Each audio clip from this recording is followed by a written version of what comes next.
Okay, perfect. Let's see here. Looks like we have someone in here. George, right now. Are you in here? Can you hear me?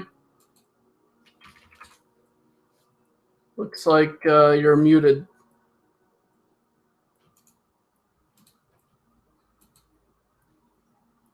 George, is that Steve? Okay. Hey, Steve, do you have you can turn your mute off if you want to speak. Turn on your microphone.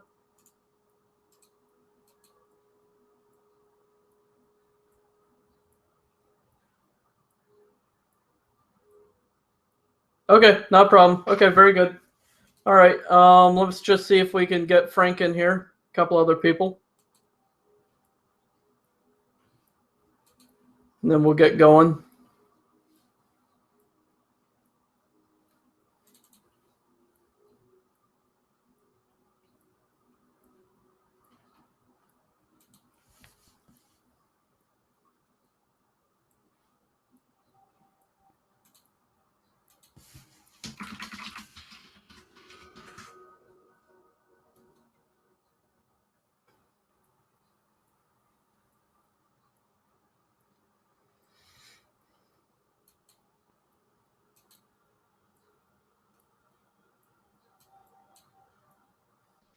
Hey, Frank. How's it Gentlemen, going? How's it going? good. Awesome. Looks like we have Steve Madigan in here. He's under the name George. That's his other account. And to all who do view after, welcome. Yes, thank you for joining us here. All right, what I'm going to do is I'm going to open up Money Robot. Frank, can you hear me clearly? Yep. Okay, because I'm getting some feedback. I'll mute my mic just in case. Oh, looks like we just lost Steve. All right, so well, it's just you and I in here now, Frank. So let's let me we got some projects here. No, there's thousands watching, Mike. There's thousands watching. Hundreds of people. All right, so all right, guys. So what I wanted to do is do a little training video here for you on how to boost unlisted videos. I did a couple of little videos already. I did a little showing how I did unlisted video boosting. And what I would like to show you today is how you can actually energize those videos that you've created that are unlisted, okay? So right now, I have a fresh Money Robot here. I don't have any projects running. So let's just go back to Livestream Genius and do a quick overview for anyone that is watching this video and has not watched any of the previous unlisted video boosting. So what you can do within Livestream Genius is when you add a new project under Simple Projects, you go add a new project. Let's just put in demo content. This is a demo video.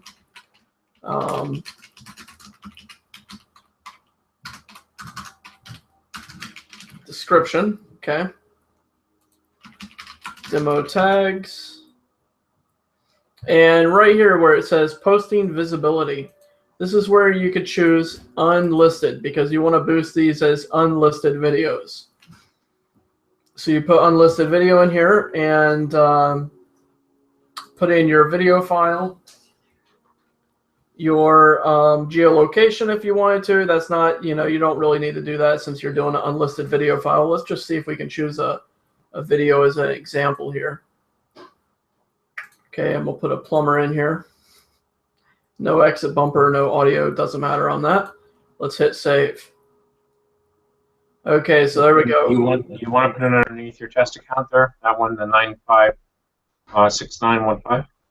Yeah, I'm not going to actually stream it. Oh, okay, gotcha. I'm just going to show it how to set up a basic unlisted video.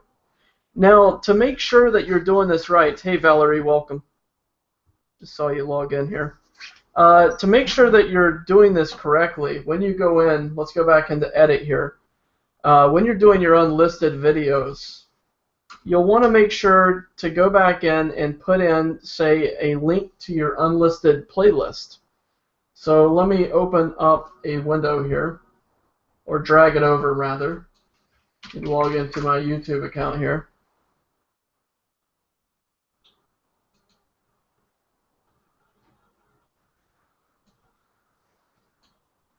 Okay. So right here, this is the Livestream Genius YouTube account. Let's go into playlist. So we have advanced YouTube training there. Let's create a new playlist, and we'll do this as, okay, that's our liked. So let's do this as a, okay, so we'll name this Unlisted Video Boost. Now, we'll change it right here when you set up a new playlist, and we'll change this to Unlisted, and we'll go ahead and create it. Now, within your playlist settings here, whenever you set up a playlist, a neat little feature that I like to do immediately is I go into playlist settings, and I add new videos to the top of the playlist. Make sure it's unlisted. I go to auto add, I add a rule in, and for the title or the description, you can put whatever you want, or even a tag. But for the title, I put my main keyword that I'm going to be naming all of my videos. So let's just say this was going to be demo content. Yeah, another trick too that you can do as well, guys, is you can actually say the content, and what you do is you get the link for the actual boosted video, because you want to put the link for the unlisted ring as well within the video, so you can grab the actual URL for this and to say if the description contains it, so it's a direct correlation back and forth. Exactly. Exactly. Great point. Great point. Now, what I always do is I like to protect everything that I do. So there's a great little feature. It's called snipurl.com. And this will create shortened 301 links. Okay, yeah, so it'll be the snip URL that you'll be using. Sorry, I didn't realize you're going to use this, but this is good. Okay. All right, let's put in our long URL. Let's hit snippet. There's your shortened 301, and then what I'm going to do is I'm going to go back to that live stream Genius here, and I'm going to drop it in. This is an amazing playlist. Okay, so there it is. That's a snip. Now, I always add in as well a 301 to my main live video. Now, I know that this was a little bit of a confusion for some people that were watching this previously, that were trying to get in here and figure out, okay, now wait a second, what is Michael talking about? Well, what you want to do is anytime that you set up an unlisted playlist of videos, always make sure that you put those videos as far away as your live video that you're pointing it to boost it. So make sure it's on another account. I would make it as far away as you can. Set up a new YouTube account, an aged YouTube account, whatever you want to do, phone verify it, and stream your unlisted videos to that account. Do not put it in on your main account and pointing those links across. I always want to make sure there's a buffer. I always want to make sure this is as clean and good as we can do it. Yeah, guys, you have to realize that this technique works really good, but it's also just a tad spammy.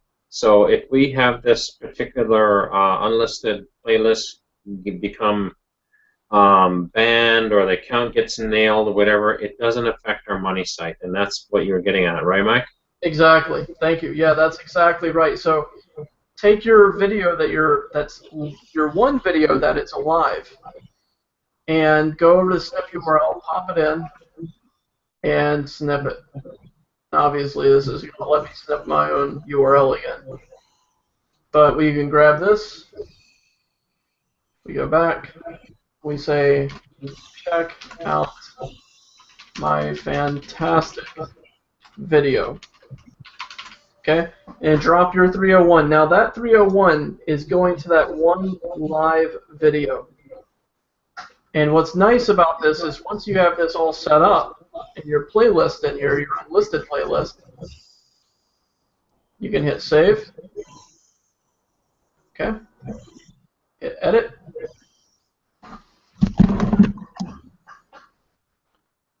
Come down and hit clone.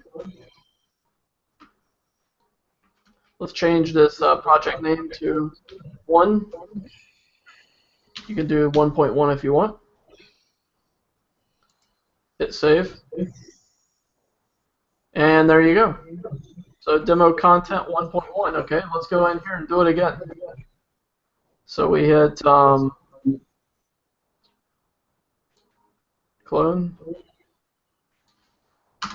1.2.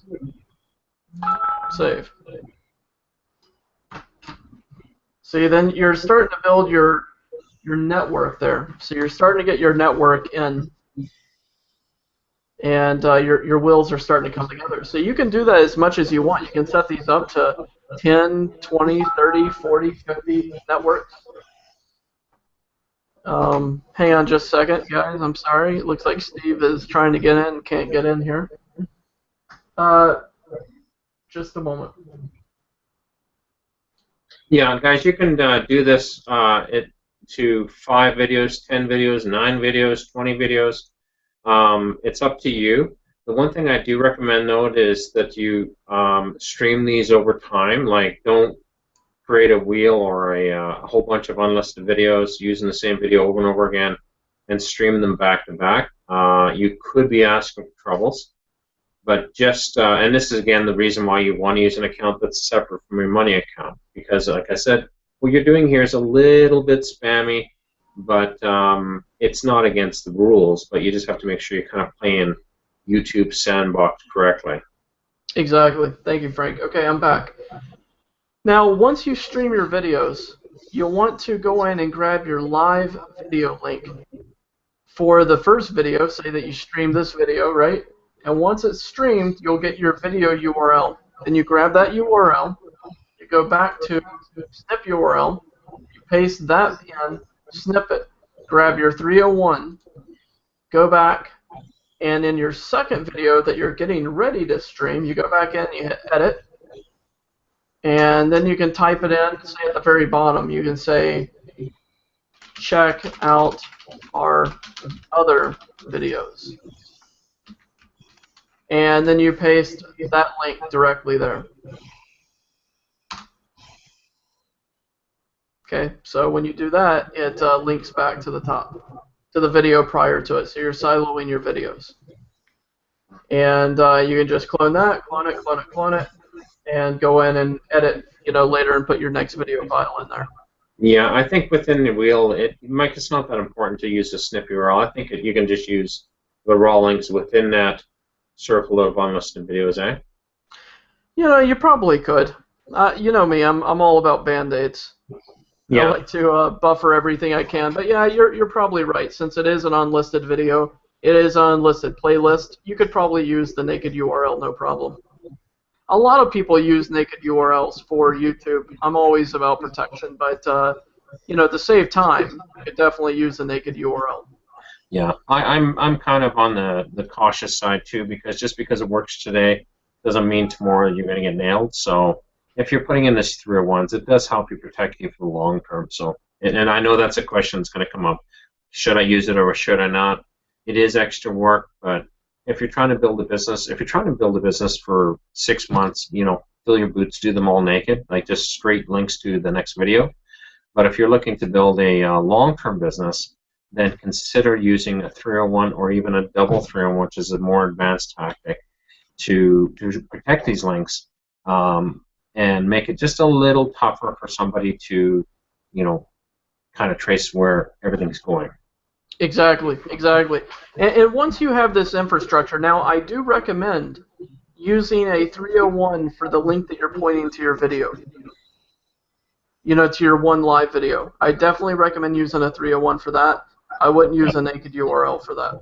Yeah, I absolutely agree. I'm in total agreement with you. Again, it gives you that one level of arm's length separation from your money account. Exactly. Okay, guys, so once you set this up, this isn't where the road ends. This is just the beginning of the journey, right? So don't think just by setting up these Google properties and these streams that your videos are just going to, to rank by themselves. Now is when you need to take it to the next level. Yeah. And that next level is boosting. Okay, Michael, before you jump to the boosting part, let's just reiterate. In this example here, you've created 2 or 3 demo videos that will all interconnect to each other. You'll probably want to connect the last one to the first one, so you literally have a ring of connections. Like there's an unbroken circle of videos that are all enlisted in a separate account. Okay, and then you have in your money account, your money YouTube account and channel, you have your video, and all those ones that are in the enlisted ring are also pointing to, with your 301 for sure on this part, to the the other what's the word I'm looking for, Mike? The other money video through the the money video, the live video. Right. So once we have all that in place, we can do our boosting on our unlisted videos. Because right now, even though we've live streamed them, they're unlisted. So when we unlist them, technically we're saying to Google, don't rank them, don't index them, don't do anything with them, just leave them as they are. And we can still use the power of live streaming here, but with the boosting Mike is about to show. Exactly. Okay. So now we're back over to Money Robot here. So this is what I use primarily for my boosting, especially for unlisted. So what I'm going to do is I'm going to click on New Campaign, and I'm going to do this as Boosted Unlisted Video. I have a diagram that I particularly like to use. Just a moment. Microphone sounds absolutely horrible. It's all good, Michael. It's all good.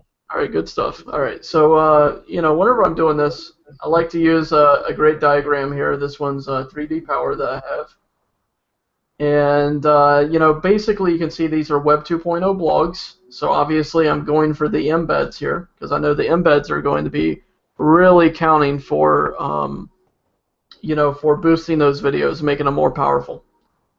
So what you do is you drop in your URLs for your YouTube videos that are unlisted. So again, you go back and grab your unlisted videos straight from the video account. Looks like I actually closed that one out there. Just a moment.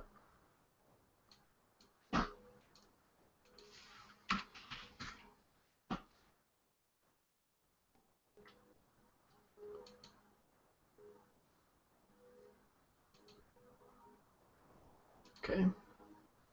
So obviously I don't have actually any videos in here since I didn't stream any up. But we are going to grab this unlisted playlist here. I'll show you what to do with that in just a moment.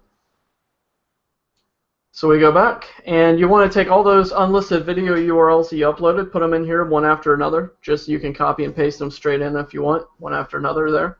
Put your keywords to rank for that you want to go for. Now also in that money site URL, I also include my unlisted playlist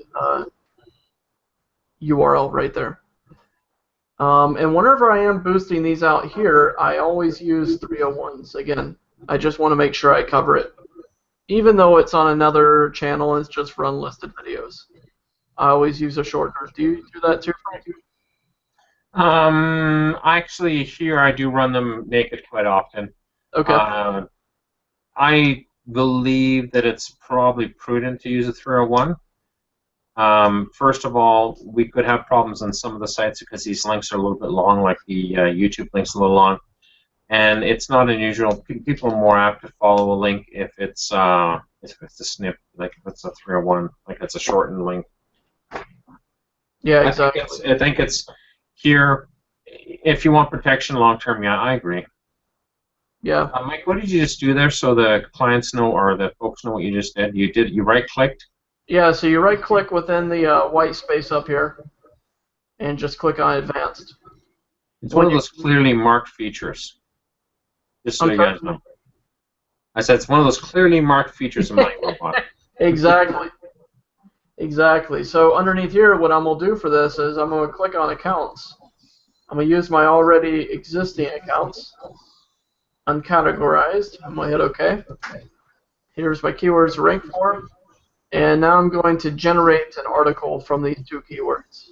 And while it's generating an article, just kind of a heads up, guys, if you haven't created any accounts already with Money Robot, of course you're going to have to. I actually recommend that if you're creating accounts, then create them either unlisted or within a particular niche. Like let's say you have a niche on plumbing, and then you got another niche on something completely different. If you are able to reuse the accounts for the same niche, it saves you a lot of capture costs, and it also saves a lot of time. But you're going to have to generate the accounts in the first place. And I personally, Mike, I don't know about you, like I'll run the 3D Power 3 or 4 times, so I generate a nice pool of accounts. and then I start reusing them at that point. Exactly. Yeah. No, that's great. That's what you want to do. Now, on the article body here, what I do with this is I click on this and I put in my video of the top of my silo for my unlisted video. Yeah, and you have to actually, I think here you have to actually use the raw video link. You can't put a snip link in. Exactly. No snip link, has to be a raw link. And when you do this, I'll just grab a demo link here, straight off of one of our videos here. So let's do, just copy this raw link, paste it in, and we'll hit before the article, hit insert, and there it is. It creates your embed code for you. And that's the top of my silo, so I know it's embedded. And what it's going to do is all those links that are within those videos, it's going to boost all of those links. It's going to power them right up. And if you have this siloed correctly, if you have your top silo linked to the bottom of your silo, your videos siloed together, then it will properly send the juice all the way down the silo, back up to the top, and out through all of your 301s that are on your videos. Right. And the interesting thing about this is because you are boosting your videos through the unlisted ring, it really puts a huge layer of protection on your main video. It's going to get all the love, it's going to get all the juice, it's going to get all the ranking power of linking directly to the video, or pretty close to it, about, I would say 70% of it. But the nice thing is it will give us the ability to give us the ability to sorry, I lost my train of thought there. To actually boost the videos, right? Boost the videos, yes. So we get the rankability without the exposure. Exactly, exactly. And this is where it gets really powerful, guys. I know that a lot of you, like I said, have made video lists. You've created, say, 10 unlisted videos, and a week has gone by, and you're like, what the heck is going on, Michael? You showed this, you told me it worked, and I've been sitting here waiting for it to work, and nothing's happening. Well, what you've got to do is you've got to really, really boost it. Yeah. And for some niches, sometimes, and you got to remember, live streaming or live events in general give you a really fast look at the difficulty of boosting a video or having a video rank. Instead of, if you were uploaded a video manually and you could do that, you have to go through the process of indexing the video and waiting to see where Google is going to put it into its rankings, if it's going to put it into its rankings. With this methodology, first of all, when you live stream your video, you immediately know whether or not you are in a difficult niche. And I always say, look at the first 10 pages of Google for your particular country you're trying to rank in. If it's .com or .ca or .co.uk or whatever it is, look in Google for your keywords and actually dig through the listings. Sometimes you're going to be smoke dab lucky and you're number one. Now, you still want to do this. Everything's Mike's showing you today, you still want to do, because you need to make sure you keep that rankability. Just because you're getting that boost of newsworthiness doesn't mean you're going to keep it. This is how you keep it. But if, let's say, you put it in and you're on page 9. Pages 9 and page 3 are pretty popular. I don't know about you, Mike, but I do find that. Yeah. If I'm on page 9, I know I'm in a fairly competitive niche. And or a fairly competitive niche, and I'm going to have to do this several times. I'm going to have to use the 3D power boosting strategy in Money Robot.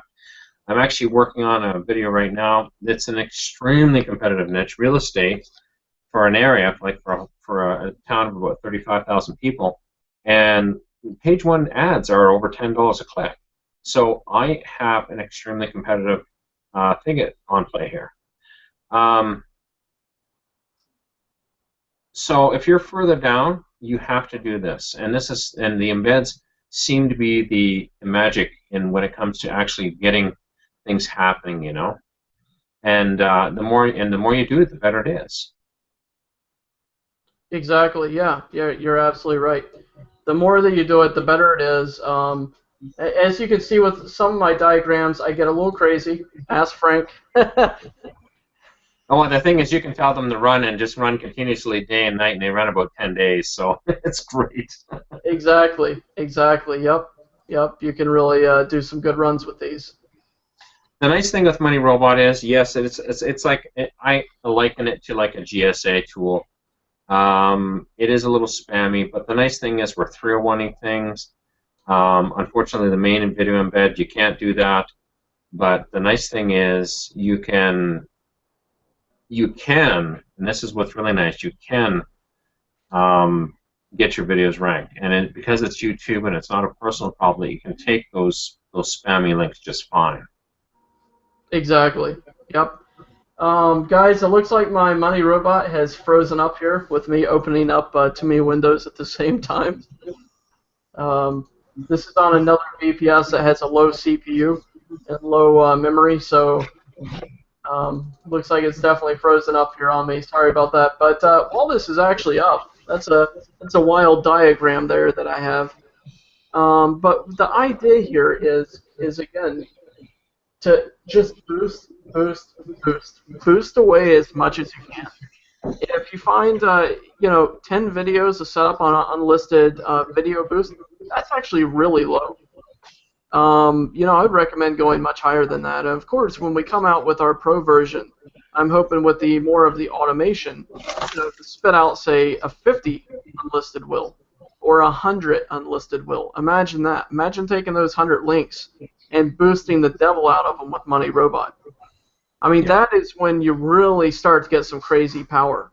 And imagine if you're running, say, 3 campaigns at the same time on Money Robot to one unlisted network. It's taken all of that power, and it's just pushing it straight to where you want it to go. So imagine that, this is a lot of power. And the best part about this is these videos are unlisted, so they're not showing up in Google Rank. They're not going to be spammy, and they're not going to be getting you flagged for duplicate content or anything like that from Google. You're going to use these as like basically a power line. Now, whenever I do a video boost, that's a great question there, Valerie. Whenever I do a video boost, typically I do 3 campaigns. Yeah. I'd like to qualify it a little bit better, Michael. Valerie, okay, for example, I've already done like 5 boosts on this video that I'm trying to get ranked. I'm kind of getting stuck at spot 37 in the rankings. And, but I know, but I have to realize I started, I think, at 96 or 97, so it was almost right at the bottom of the top 100. And it's kind of gotten stuck at 37. Now, what I like to do is you do like a 1, 2, 3 boost out like Mike does, and then I just leave it alone for a week. And I just watch the video and see where it ends up. And if I find that the video will find its place eventually, because you have to remember what the Google dance is. A lot of people don't understand this. What the Google dance is Google's not just one server, it's thousands of servers. And they're all kind of analyzing links, and they're all kind of analyzing where let's say your video in particular should rank. Now let's say 300 of the servers all have looked at your video. They're all going to, the algorithm's going to be slightly different for each one of them. And one's going to say, oh, you should be spot 37. And the next one's going to be, no, you should be spot 46. And the next one's like, oh, you should be spot 15. But what happens is, eventually they reconcile and they come to a consensus of where you should be. And if you wait a week, then you know you're there.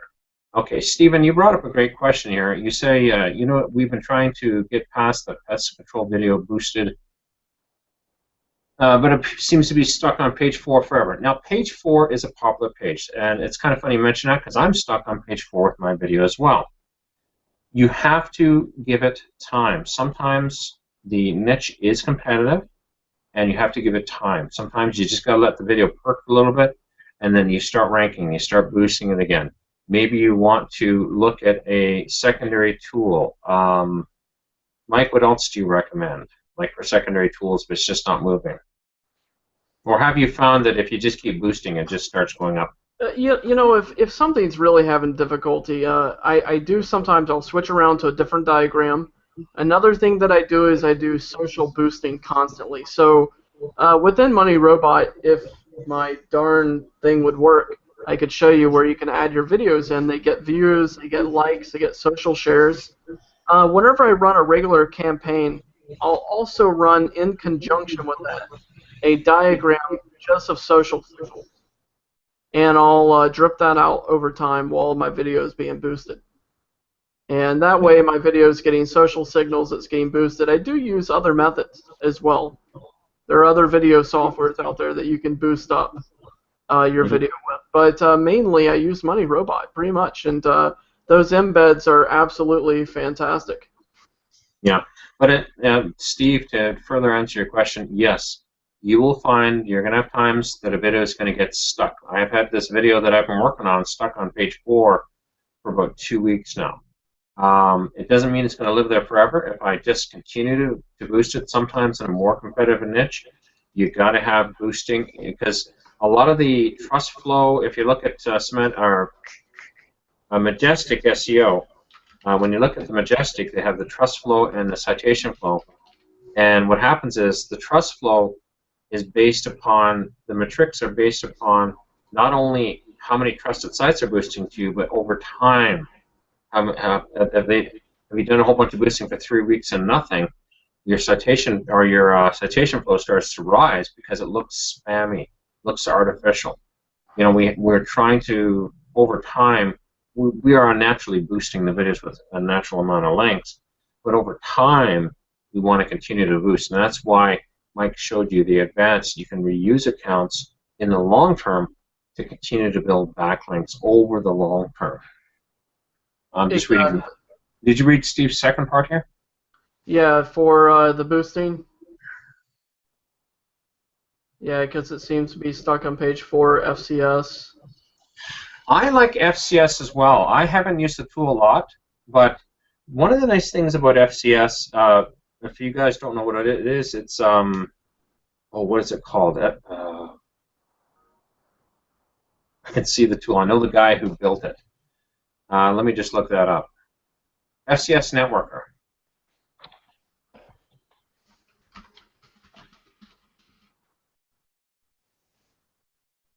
Yeah, FCS Networker. You can just go to the site. Yeah, there you go. Thank you, Steve. I see you just typed that in as well. One of the things that FCS gives you is the sites that FCS gives you are a little better quality. And using a secondary tool is a good strategy. I personally own a lifetime license to SENuke, and sometimes when I'm stuck, I'll run campaigns on both at the same time because it gives a different feel, a different look, different types of links, more links sometimes and less embeds. We have to kind of satisfy all these things. Nuke is spammy, but it's not bad. You know, I actually use SENuke. I use primarily for reputation management. I'll have a customer come to me who's got some bad links on page 1.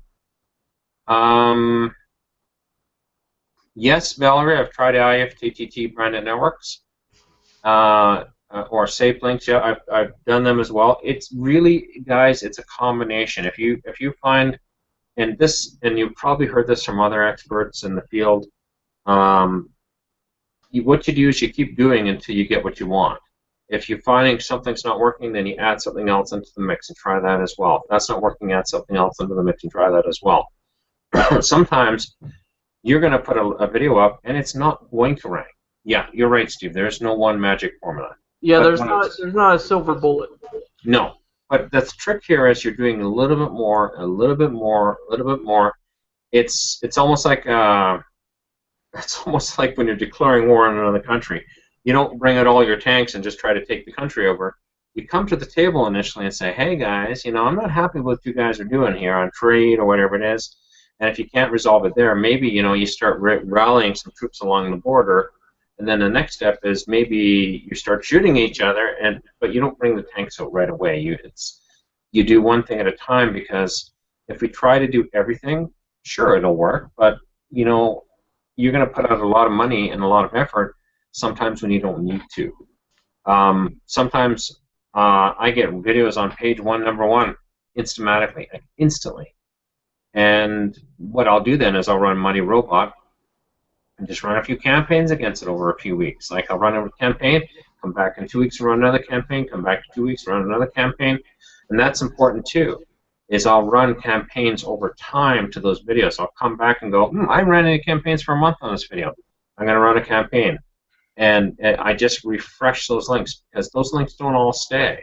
And as links disappear, we have to refresh them and put new links in place, or we could lose rankings if that's what's holding the rankings up. Exactly, exactly. Great point. Now, there is another thing that you can actually do on top of this, guys, and I'm going to show you this right here. Outside of Money Robot, let me just pull over the computer here. And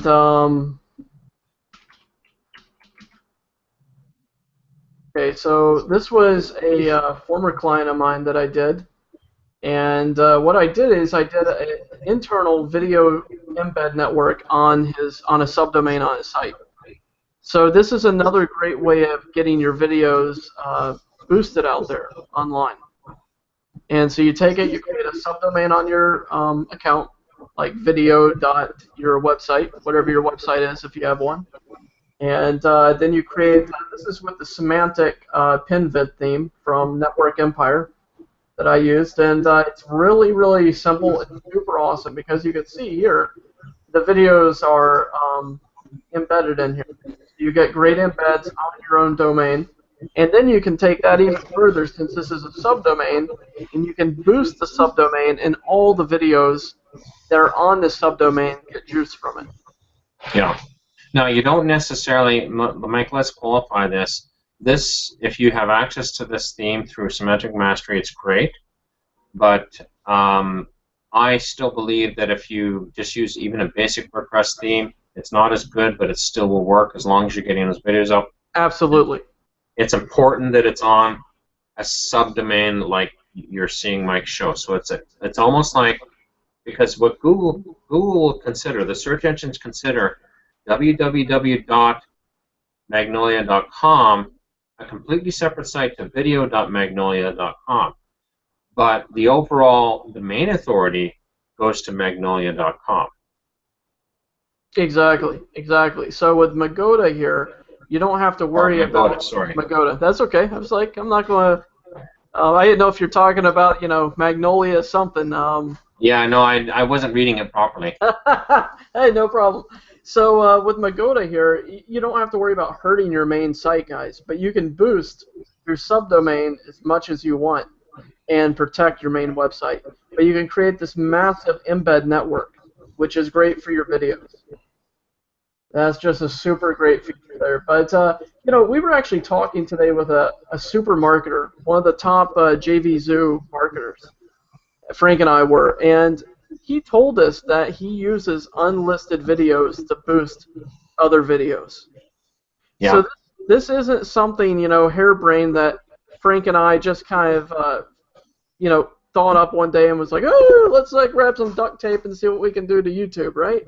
This is a really it's a tried and true method. It truly It really is, and you have to realize that one of there's actually lots of methodologies you can use. In the future, we will be bringing out other tools, other methodologies that are really awesome.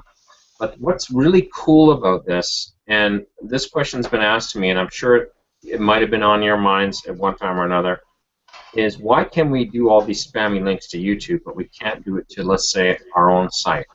It's one of the biggest reasons is YouTube gets a lot of links every day, thousands and thousands of links, as well as the links are being not penalized because it's a YouTube property. It's something that that's owned by YouTube, and they don't care. They'll give you the extra boost there, and it's all good. So you can boost spammy links like crazy to YouTube or to other public properties. Like one thing you mentioned earlier, Valerie, about using IFTTT networks. You can spammy link IFTTT networks till the cows come home because of the fact that, again, they're very big sites. They already have a huge link profile, and it's almost like you're a gnat on the camel's back. yes, you have an effect and you're doing what you want to, but overall, it's not such a big deal. That makes sense? Exactly. Exactly. Great point. Great point there, Frank. Yeah, so do you guys have some questions that you would like to ask about this?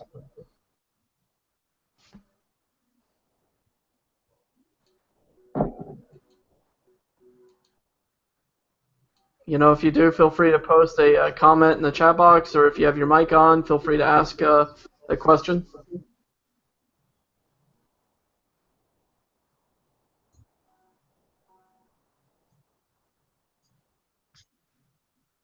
Guys hear me? Ah, there you are, Steve. You can hear me? Yeah, we Yep. got you, Steve. How's it Hey, going? hallelujah. Hey, sorry about the hassle, man. One time I finally get to hook up with you guys and my damn computer crashes. And no problems, man. Hey, so what I'm going to give it, I mean, I'm trying for a pretty tough keyword, and Michael knows because he kind of been helping me for the last week or so with pest control Albuquerque.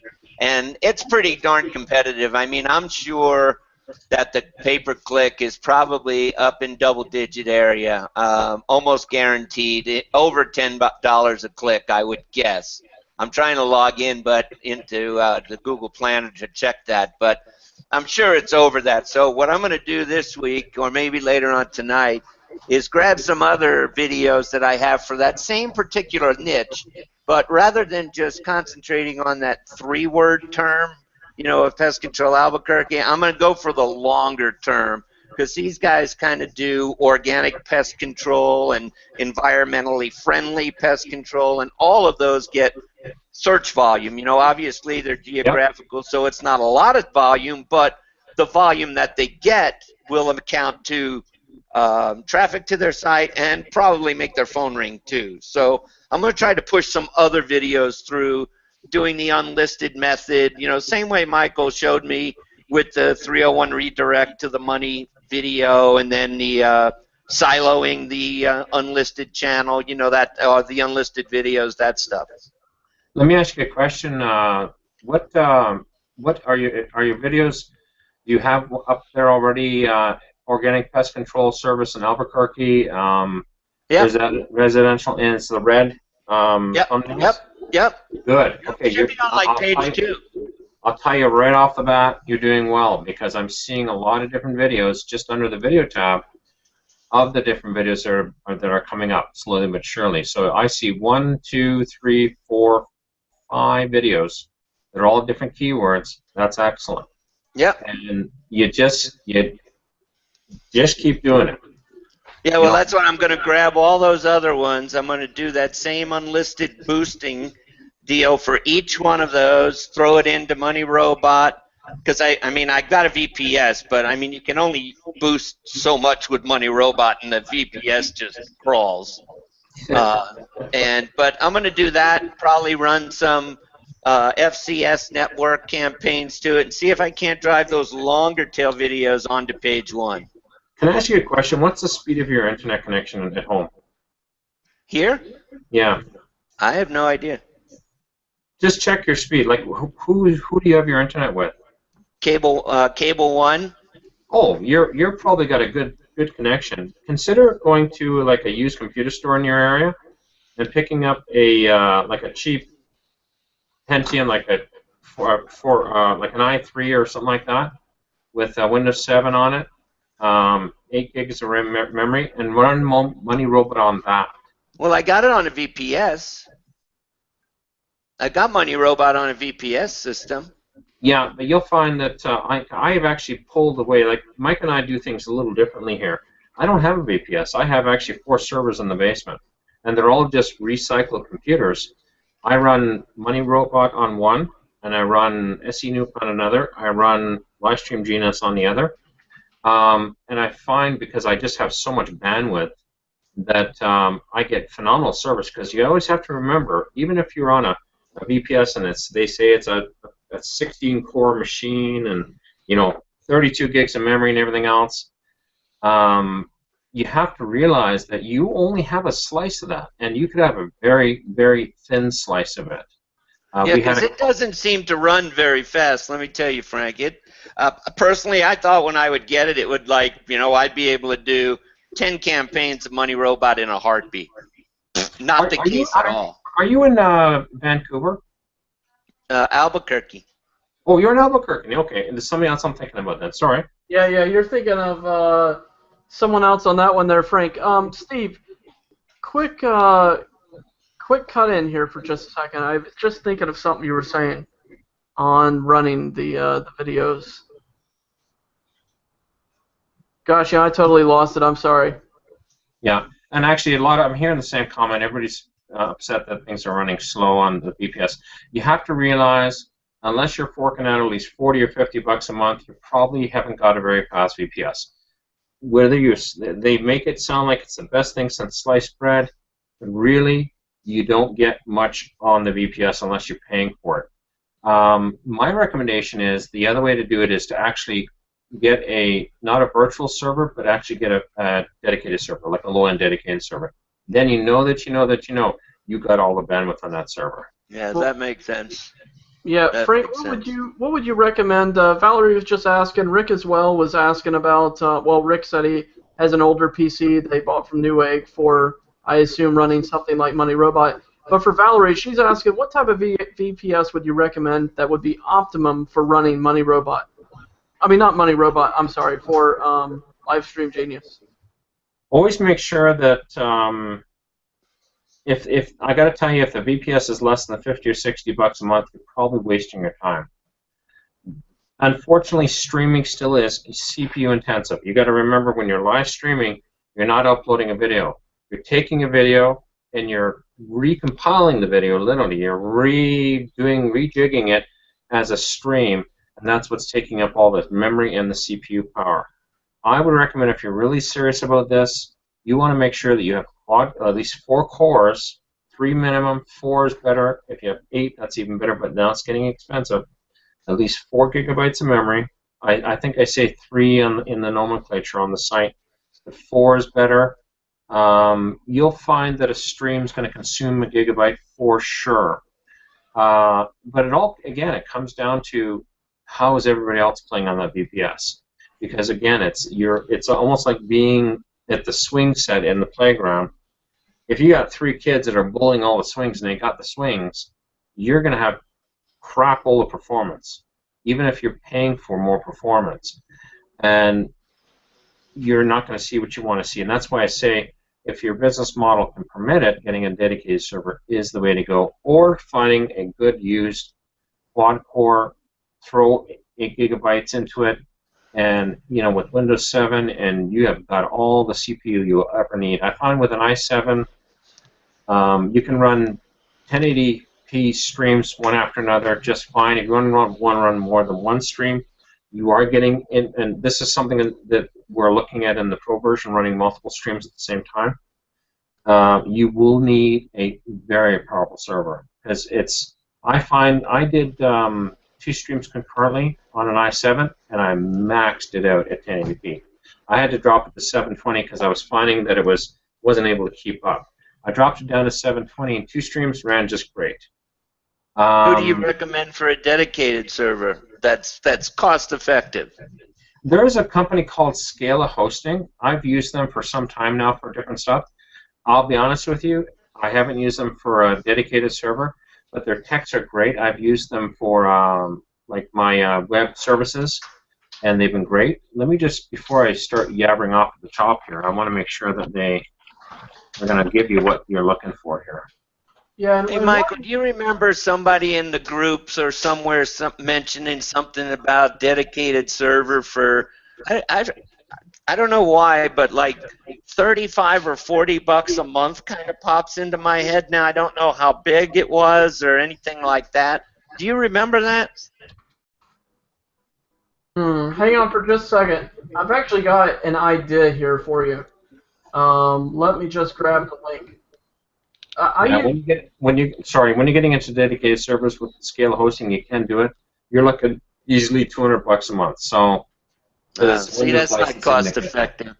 Yeah, it's just not cost effective at that price. All right. So hang on for just a second, Steve. I think I got you what you're looking for here. So this is from Green Cloud VPS. Now, the only way to use this is if you're brand spanking new. If you already have a account with them, they're not going to give you this special unless you use a different name. Just to let you know. But this is a birthday special that I believe they're still honoring. And you can actually get a, let's see here, a dedicated server. I'm with Green Cloud right now, just so you know. Okay. That you would have to sign up under a different name if you wanted this one. But you could get the server that I currently pay $130 for. You could get it for $85 a month. Or 85? 85 a month, or you That's could what get that's what I'm paying for the one I have now. okay, or you could get their other dedicated server.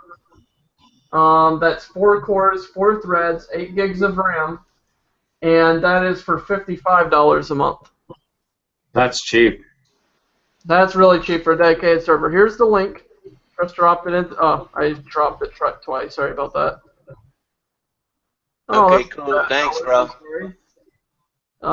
Have you contacted them? Anytime I've always had problems, they've always fixed whatever I needed them to fix. Well, you know, it's not like, I don't even know if it's a problem or not, to tell you the honest truth. I mean, I look at it, right, I've got the Money Robot on that VPS, and I can probably find the VPS that I have in this Green Cloud somewhere. But like I say, I try to run.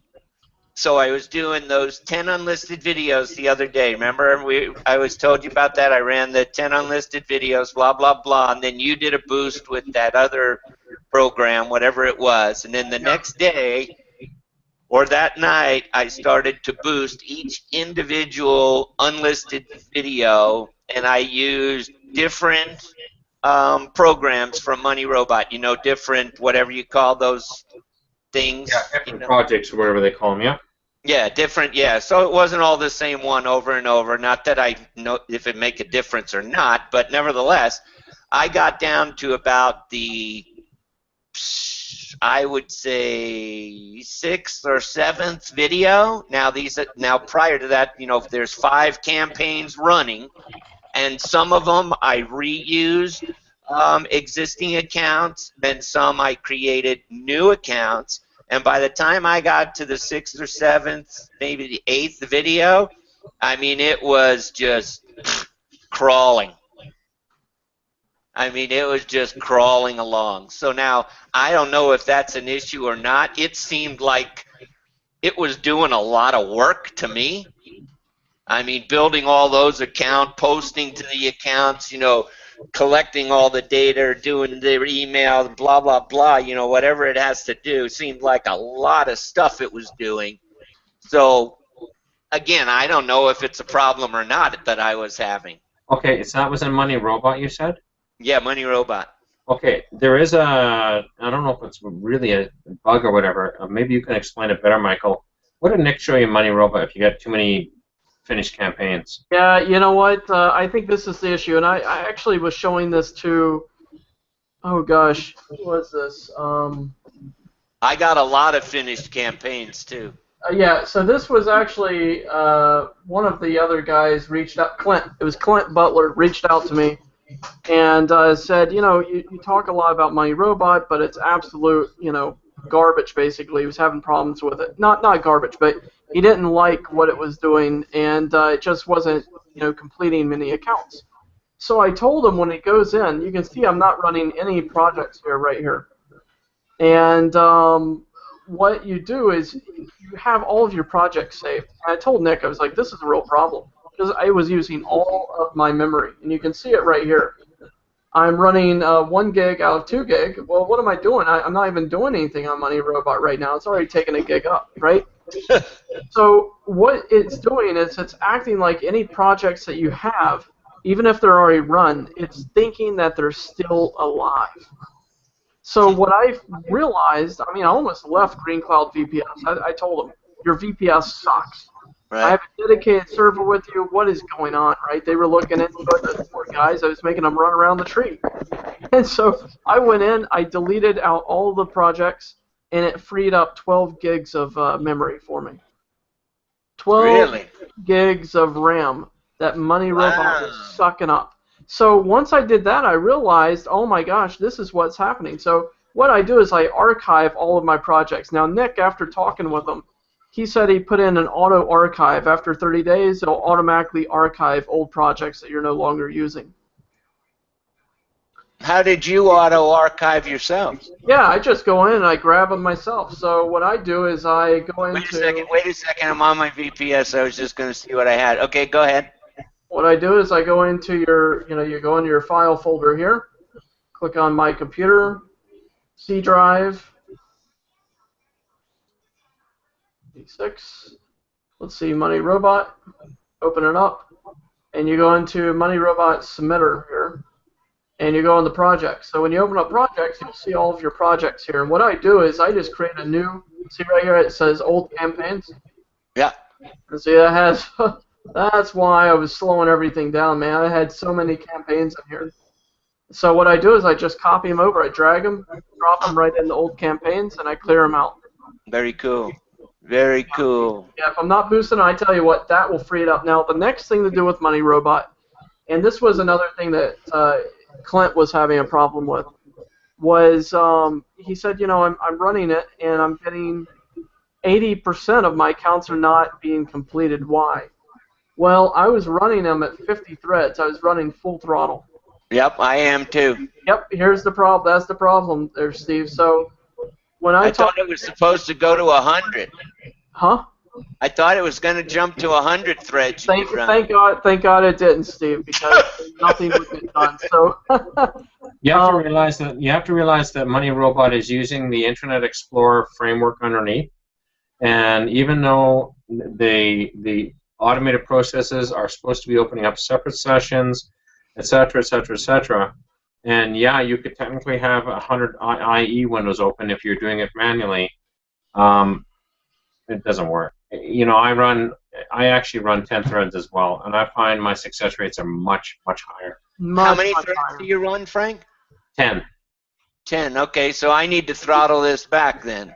Yeah, throttle it back to between 10 and 15, 15 being the highest. And Clint actually just sent me a message last night. He was like, man, thank you so much. Throttle it back on the little scale, or do you go to your settings and throttle it back? Right here. I just throttle it right back here. I put it on 9. I put on 11 to 15. Okay, I'm going in there right now. That's exactly what you do. And I tell you what, you'll be happy with those settings. Now, Valerie was asking about the Money Robot VPS. This right here that I'm showing you guys is the Money Robot VPS. And I was really incredulous, quite honestly, because Nick was having all these issues, and Nick was like, "Okay, I've got your new VPS set up. Log in." I logged in. I was like, "Oh my gosh, are you kidding me?" Well, I'm using 21.7 gig right now of 24. Yeah, you got a lot of campaigns in it. Yeah, you've got a lot of campaigns, man. You need to move those out. It will free it right up. So I delete them from Money Robot, and then when I get them into... Remember, you open up your folder here on Money Robot. Remember what I did? Yeah, I do. Go to Computer, C drive, Program Files 86, go to Money Robot. Wait, you're going too fast. Computer, C drive. Okay, I'm a little slower than most people. Program Files. Yeah, x86. Got it. Money Robot, I see it. Money Robot Submitter. You're going to manually create a folder called Old Campaigns or Old Projects or whatever you want. I'm doing it right now. Old Projects, got it. Now I open up my other one. Now let me find the ones that are damn running, because I don't want to delete those. Yeah, just make sure. Yeah, I think Mike, do you have to shut down Money Robot while you're moving them? I never do. No. Oh, okay. Didn't know that. Nope. I break a leg, right? How come it shows? It shows like 2. Okay, I'm in the Money Robot Submitter Projects folder, and if I'm in there, I see an XML document and an info file. Exactly. So you grab both of those and you move them. Gotcha. Okay. Yep. Good. Yep. So So guys, that's what I would recommend doing, and that really makes your campaigns run good. You get good, fresh campaigns that way.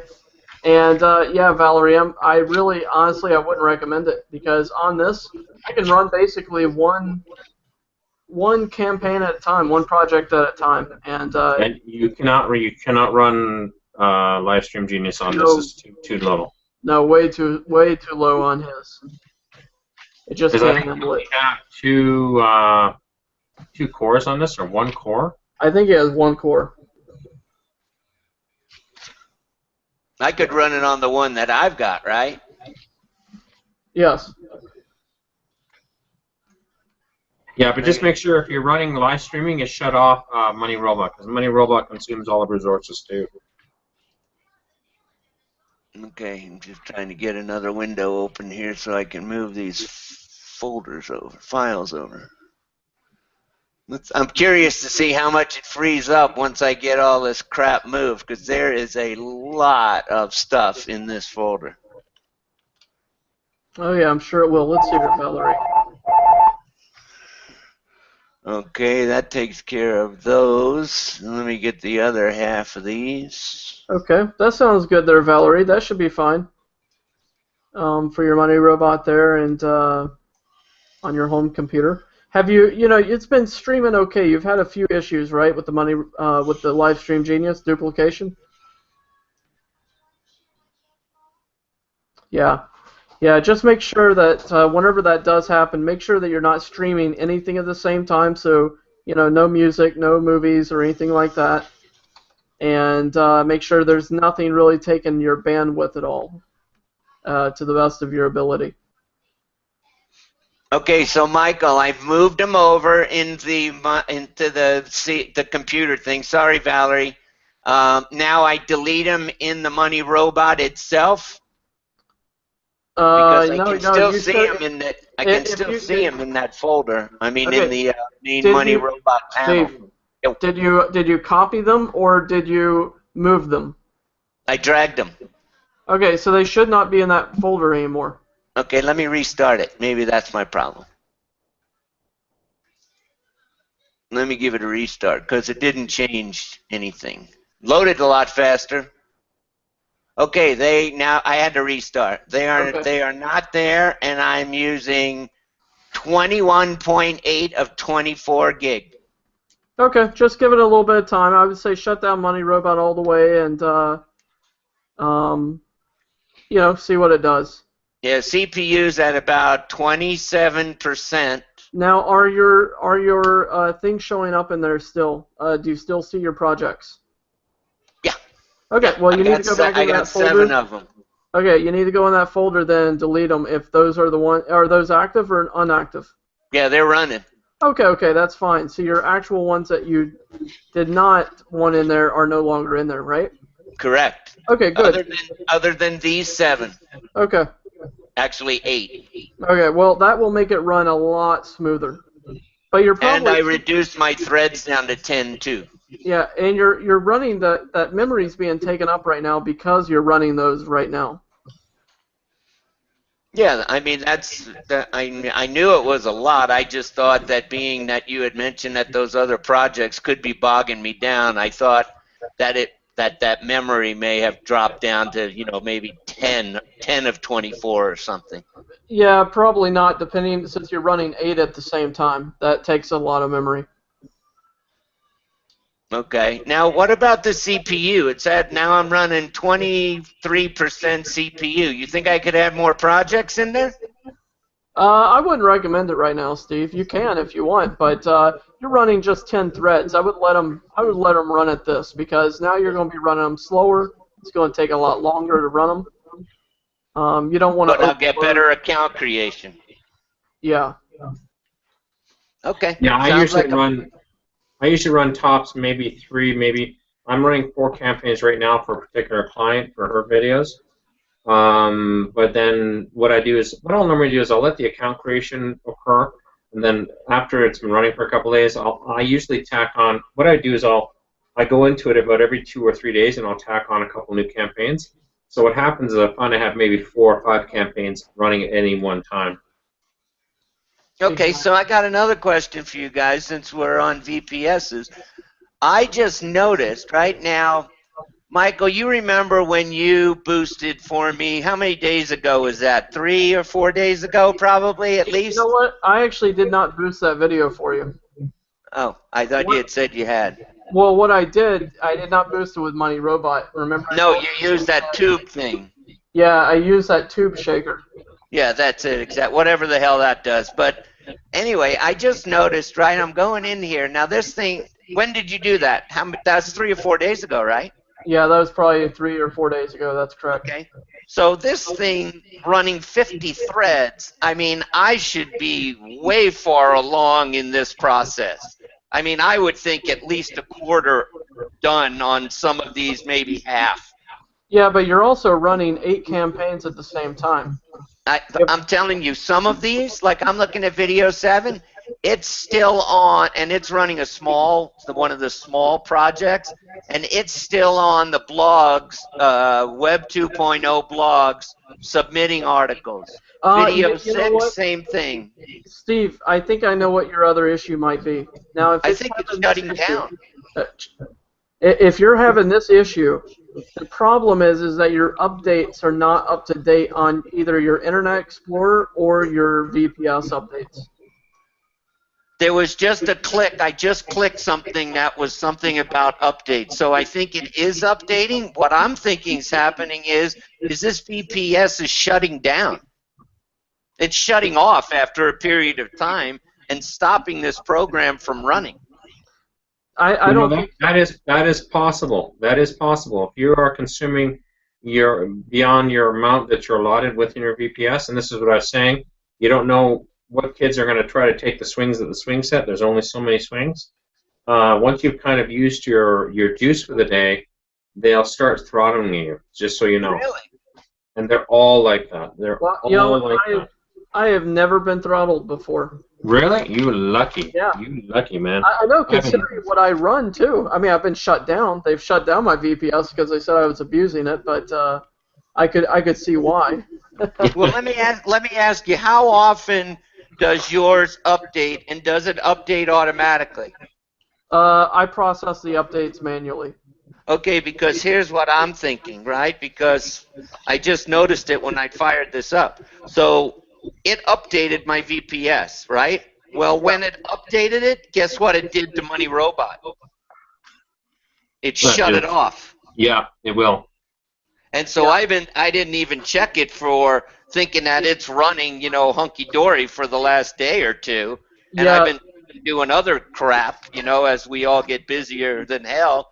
I go in here tonight and just look, I had to fire Money Robot back up, so it's shut down.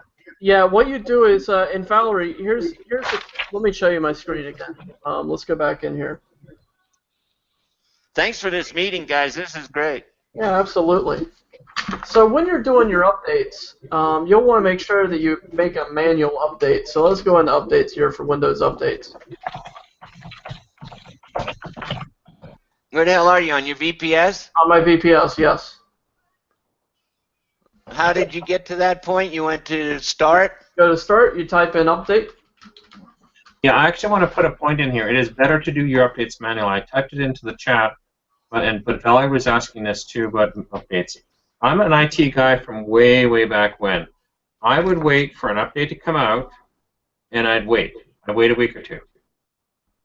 And if everything's good, and there's no repercussions, then I'm like, okay, great, this is a good update, and I'll put it up.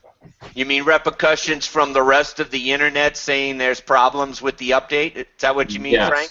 Yes, exactly. So wait for your updates to occur, and wait for them to be sure that they're okay. So doing manual updates is actually a very good thing, and that way it controls your business model as well. Don't let updates just occur, because likely your server and then boot you out. Exactly, and then it just restarts, and oh my gosh, that's a pain in the butt. So yeah, when you go to your start menu, you type in update, pulls up this window right here, and then you go over underneath check for updates, and you click on change settings. Okay, let me do that. Change settings. Okay, change setting. Install updates automatically. Okay, so you want to click that and change it to check for updates, but let me choose whether to download and install them. Got it, baby. Got There it. you go. Okie doke. So that's why it shut down. That's right. It even says there's 66 optional updates available right now. Yeah. Yeah, the optional updates are not the big ones. It's the ones that are necessary that you definitely want. You have to be cautious with the optional updates. I'm very cautious. Some of them are not good. So I would recommend. Well, I just fixed a big problem. That Money Robot's not going to shut down on me when this thing updates. Exactly. Great. Good information. Thanks again, both of you. Yeah, definitely. Definitely. Yeah, we just to kind of give you a little bit of a history lesson. This is in the days of, and unfortunately I'm going to show you my age today, in the days of NT4. So that was a long time ago. Like, we're talking 1996, 97, 98. Dude, I'm right there with you age-wise, brother. What happened was our company found out there was a big upgrade for Windows NT Server, and I think it went to 4 to 4.1 or 4.2 or something like that. So it was a fairly significant upgrade, and it went through beta, went through delta testing. It was apparently certified safe, but I've always been a cautious guy, always, always, always. And I said, you know, let's just load it up on one of the servers that's not really important. If we lose it, it's not a big deal. The server blue screen, and that was it. After the update, it was useless. And I'm like, and I started searching around, and this is when the internet wasn't so hot yet either. So I started poking around, and I got some guys on different chat rooms that I was talking to at the time that were IT guys as well, and they're like, "Yeah, don't put it on. It's broken, and it's gonna blow your servers up." And I went, you know, like we were running like 15 servers in this company, and I can't imagine the work it would cost if we would put that update across them all, you know. And I've always been cautious since then. So. Well, here, let me date myself. Do you remember the Timex Sinclair? Oh, yeah. I built that first computer. It had 8K of RAM for memory. And you thought the world had ended, right? I'm telling you. And we used the TV as a monitor. Yep. And it was a black and white TV, by the way. And it was just the best thing. 8K of memory, and then Commodore 64 came out. Holy crap! 64K of RAM. You thought you died and went to heaven. Yeah. I used to be a Tandy guy. I used to be a Microsoft Tandy computer guy. So that was. Yep. I mean, what were those video games?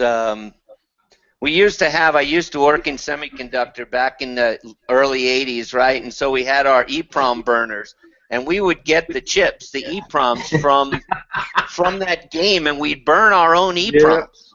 Yeah. And you'd have all these games stuck in big styrofoam cushions. Mm-hmm. And then we just had our little card, and you just change the EEPROMs out, and you play a new. Well, and the big game was Pong. Yeah. You know, that was exciting. Yeah. Pong. Well, you know, it sounds like Valerie is beating you guys out. She's talking about a PDP-8 with punch tapes. I know what those are. Oh, I never use punch tapes there, Valerie. I used. You used to use that for machinery, for running machinery. Valerie, careful, you are dating yourself, because it was a PDP-11. That was the first computer I ever used, and it was punch. It was cards with you fill it in the little what do you call it? With the pencil with the cards. At that one company. Yeah, and she said with toggle switches. Remember the name of the punch cards? Wow.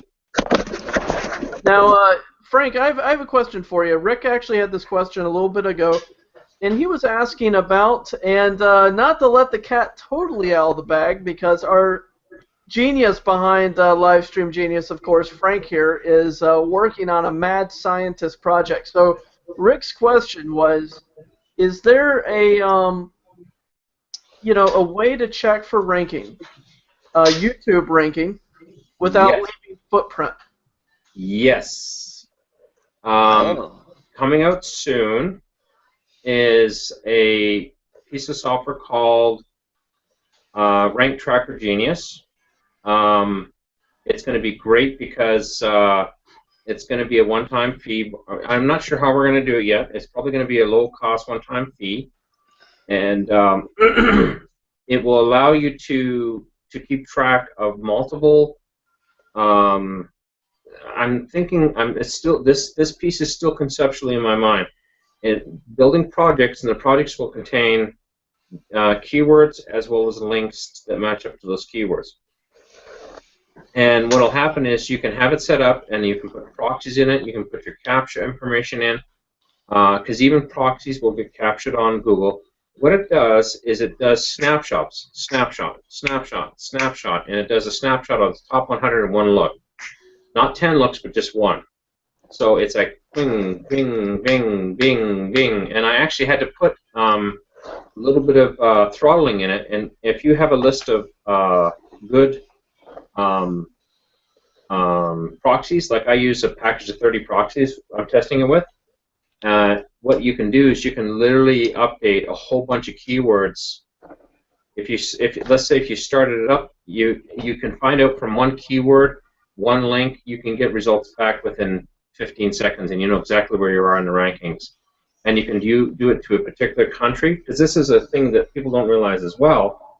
If you're wondering how you're going to do in the United States, like in Google.com, go to google.ca /N as in Nancy, C as in Charlie, R as in Romeo, so NCR, which stands for non-country restriction, or something like that. And yes, thank you very much there, Mike. So what happens is, if you look in Canada, especially when you're trying to rank something, you'll get an instamatic picture a little faster to see where you're going to end up. And Mike and I have tested this. I've tested this extensively for reputation management customers. I'll go to Canada, or I'll go to, the other one is Australia, and I'll look at their Google listings, and I'll usually see where I'm going to end up in, let's say, a week in Google.com. Exactly. Yes. And this is for, sorry, Valerie was asking, this is both for Google and YouTube, correct? I haven't actually opened it up to YouTube. I'll look at that. That's actually a good suggestion. Right now, it just snapshots Google. That's all snapshots. Okay. What I'll do is I'll look at snapshotting YouTube as well to see where a video sits in YouTube rankings. Okay, very good. All right. Does anybody else have any questions?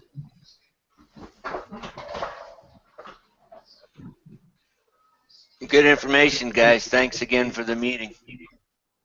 Absolutely.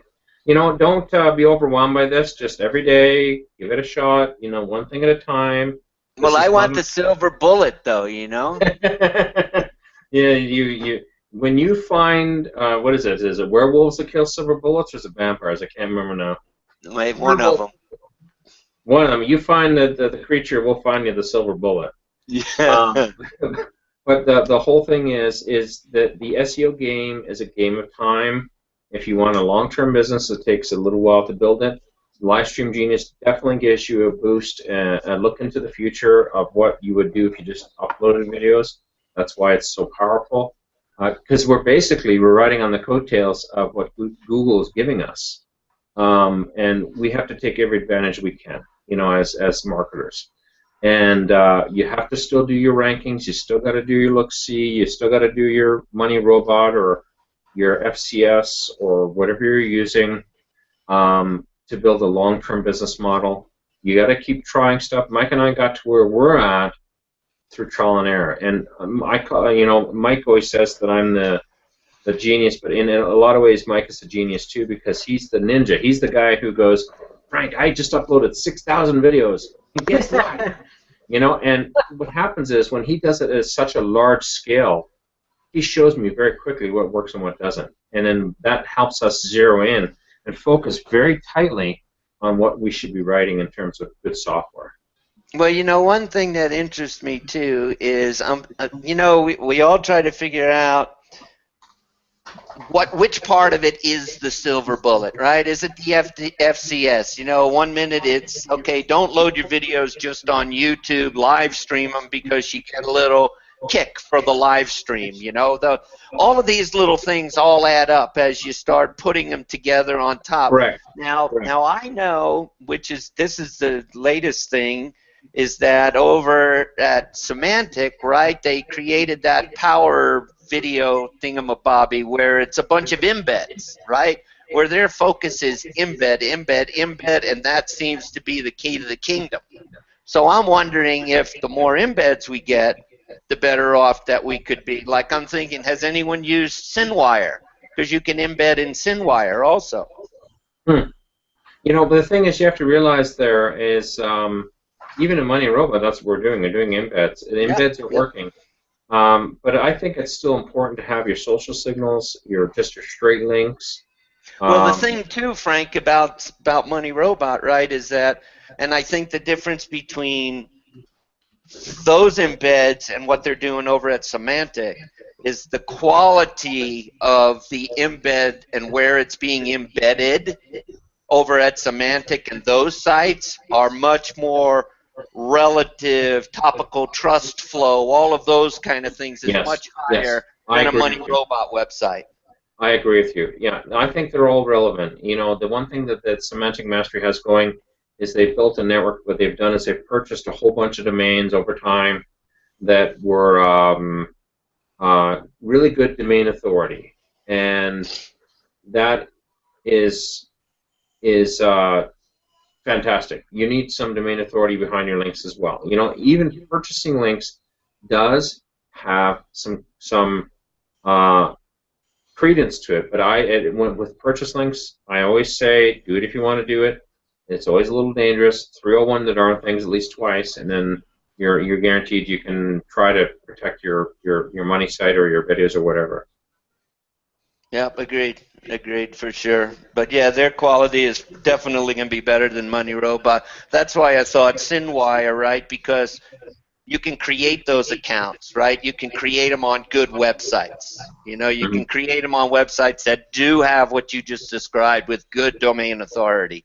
And so I thought, well, you know what? I may just spend an hour and start blasting them over on SynWire because I've got an account over there too. And give that a try and see where that leads. And then kind of, you know, if I see something happen, I'll update you guys. Excellent. That's excellent. I'd like to hear what your results are like. Oh, Frank, you sneaky devil, you. Letting the cat out of the early bag there, aren't you? Yeah.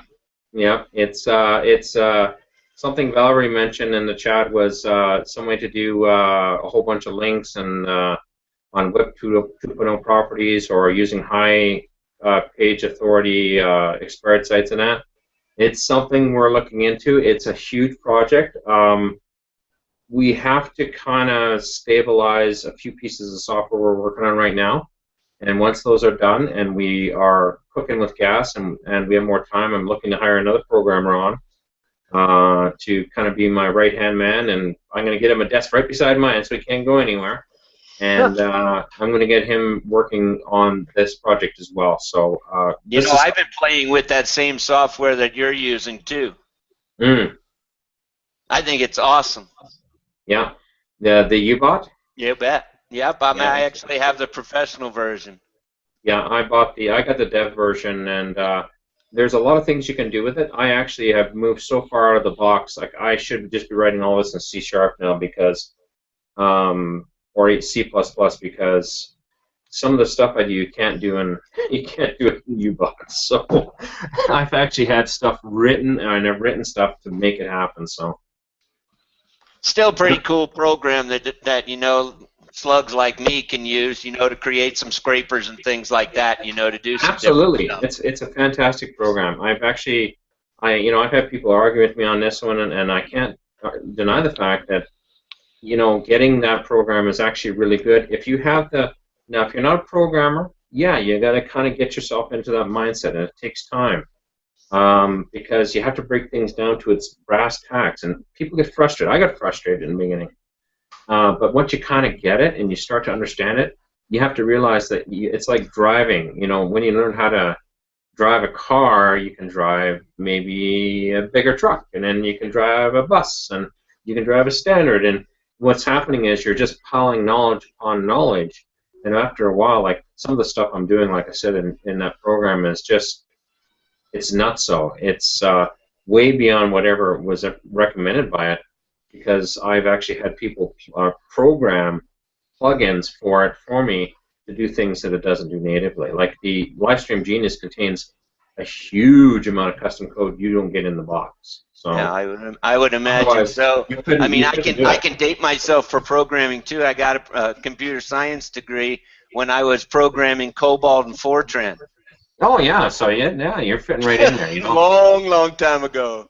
Yeah, but we can take this offline on another conversation. Yeah, for sure. And I'll be glad to. I can point you in the direction of some great add-ons to that program. So. Cool. Valerie, could we set up using IFTTT and make a trigger using SynWare?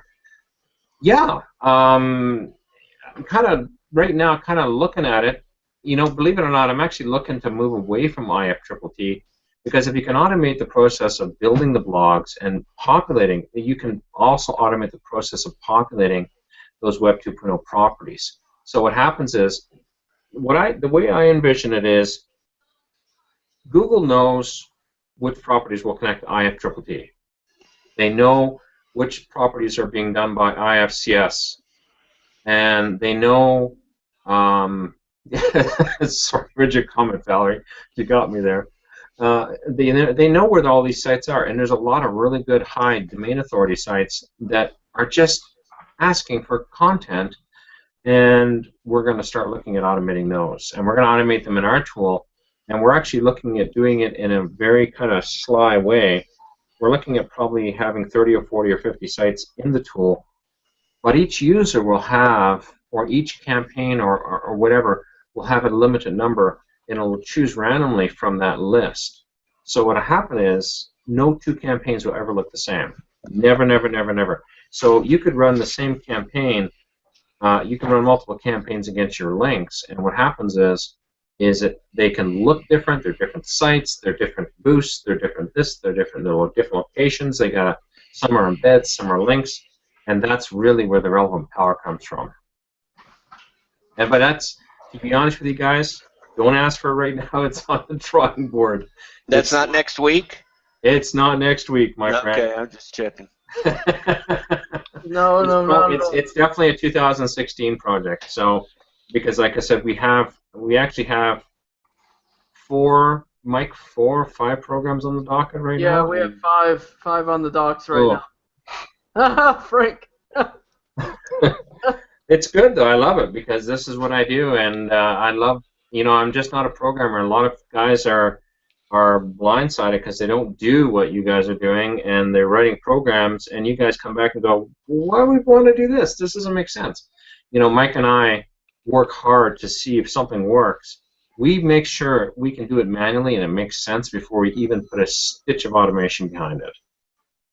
Because I'm not interested in selling tools that don't work. I'm interested in selling tools that really that boost our business. If they boost our business, they'll boost your business. So that's kind of the consideration. Exactly. Yeah. We don't ever want to release something like, shiny object disease. Hey Frank, you want to make a couple of bucks this weekend? Yeah, let's spit out something really quick, and it works 10%.